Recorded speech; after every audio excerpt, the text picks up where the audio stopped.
depuis 6h30 ce matin, Guy Amalfitano court le long des routes de la Drôme. C'est bon?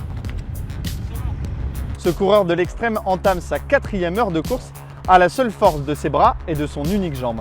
Pourquoi vous avez choisi de faire ce périple avec 2 béquilles plutôt qu'avec une prothèse? Parce qu'avec une prothèse, c'est beaucoup plus contraignant, ça demande beaucoup plus d'énergie. Et puis, c'est sujet à blessure. Sur une course, ça peut passer, mais quand j'enchaîne sur 100 jours, c'est pas possible. À l'âge de 17 ans, Guy est amputé de sa jambe droite à cause d'une tumeur osseuse, une épreuve éprouvante, même s'il comprend très vite que son cancer n'est pas une fatalité. Au départ, j'ai broyé du noir, je me questionnais beaucoup, j'angoissais. Et puis bon, mais après j'ai vite rebondi. Je savais que beaucoup d'unijambistes pratiquaient le ski, donc je me suis lancé dans le ski. Voilà. Et puis ça m'a permis de reprendre confiance en moi, de moins gamberger sur ce qui m'était arrivé. En 2011, Guy se lance dans un Tour de France en courant, 4000 km pour la Ligue contre le cancer. En 2013, il en réalise un second, avec cette fois-ci 6000 km avalés. Je cours pour aller à la rencontre des gens, pour mobiliser, pour fédérer. C'est ce côté-là qui m'intéresse. Moi, le défi sportif, il est là uniquement pour attirer l'attention.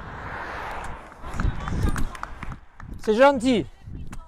C'est gentil, merci beaucoup. Bonne journée. Les gens vous interpellent souvent? J'ai beaucoup de signes d'encouragement, ouais, ça fait plaisir. La chaussure, elle a fait les 4200 km?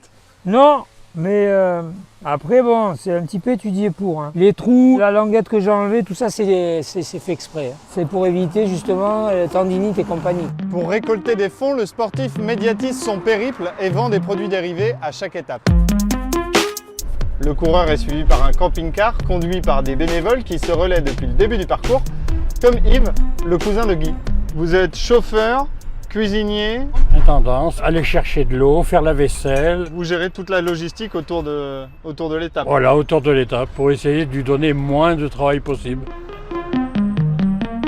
C'est les tout derniers mètres, Guy. Il y a quelle sensation? Un peu d'euphorie, d'excitation? Ouais, content de terminer, oui. Ben voilà, une étape de plus. Et ça fait une étape de moins à faire avant l'arrivée. Après plus de 7h30 de course, Guy a bouclé son étape jusqu'à Valence. S'il parvient à terminer son Tour de France, il battra le record du monde de la plus longue distance parcourue sur une jambe en 100 jours consécutifs.